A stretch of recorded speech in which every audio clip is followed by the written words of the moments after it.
Okay. Ah, Isa na naman tayong sama-sama muli para sa ating adventure para sa maging mobile developer and web developer. So, ngayon, tapos tayo nakaraan sa quotation. So, ngayon ay sa HTML comments na tayo, elements. So, ano yung HTML comments na to? So, kung napapansin nyo dito, HTML comments are not displayed in browsers.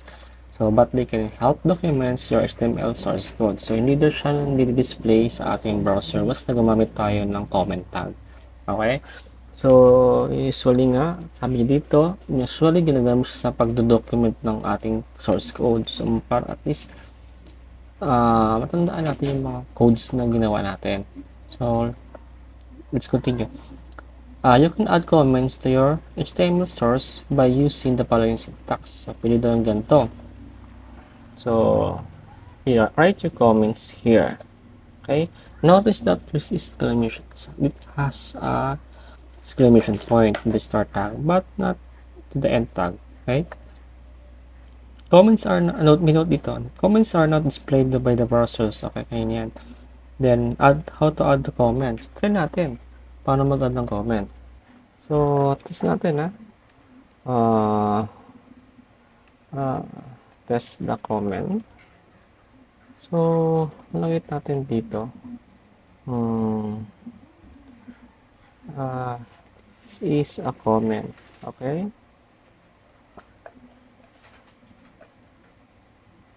Okay. So, ito yung comment. So, paano nangyayari yun? Bakit? Ang ginawa ko lang dito is command slash, okay?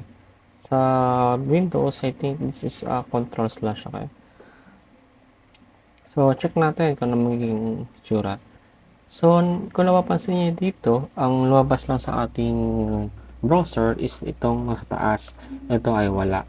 So, ngayon, that way, itong comment na to, sabi nga is hindi daw siya i-display ng ating browser. Kaya hindi niya ito display.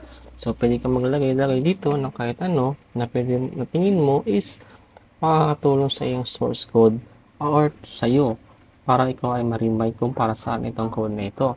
So, yung malaking tulong ito lalo sa paggawa ng mga documentations at to remind din sa ating mga kasamahan. For example, marami kayong gumagawa sa isang website, malaking tulong itong comments. Okay? So, hide content. Comments can be also used to hide yung content. This can be used helpful if you hide content temporarily. Yan, okay. So, for example, ito, gusto mo, dito,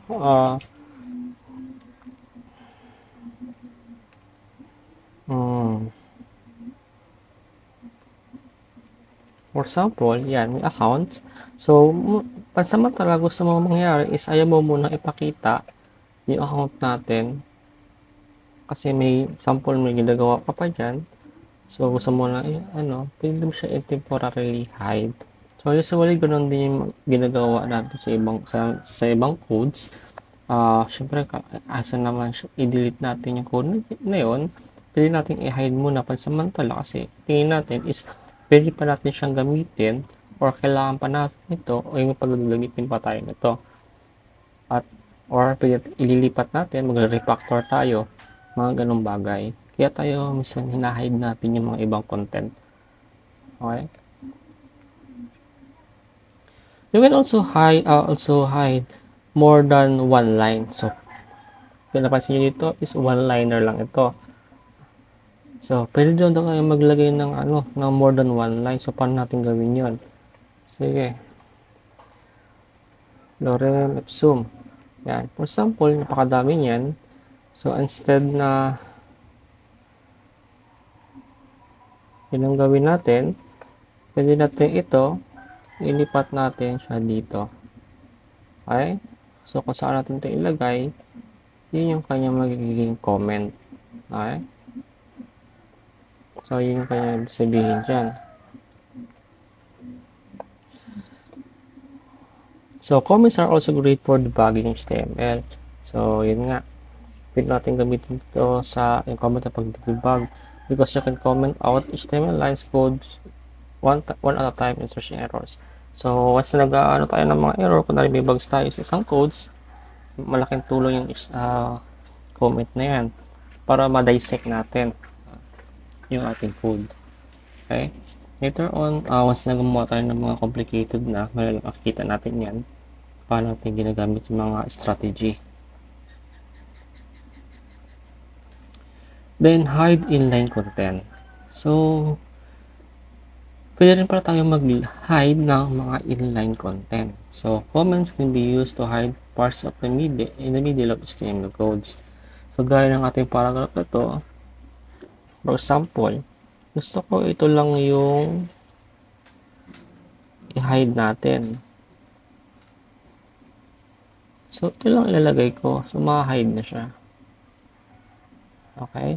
Test the comment. Lorem ipsum. Lorem harum na siya. Lorem harum. Okay? So, pwede rin pala siyang gawin ganon. Okay? Yan. Yan lang. Yun yung napaka-basic lang ng comment elements. Comment natin. Okay? Pero powerful ito siya, lalo na sa mga debugging at documentations. Lalo na kung may mga kasama tayo mga ibang developer na may mga katawang ka. So, maganda ito pang reminder or notes. Okay? Thank you.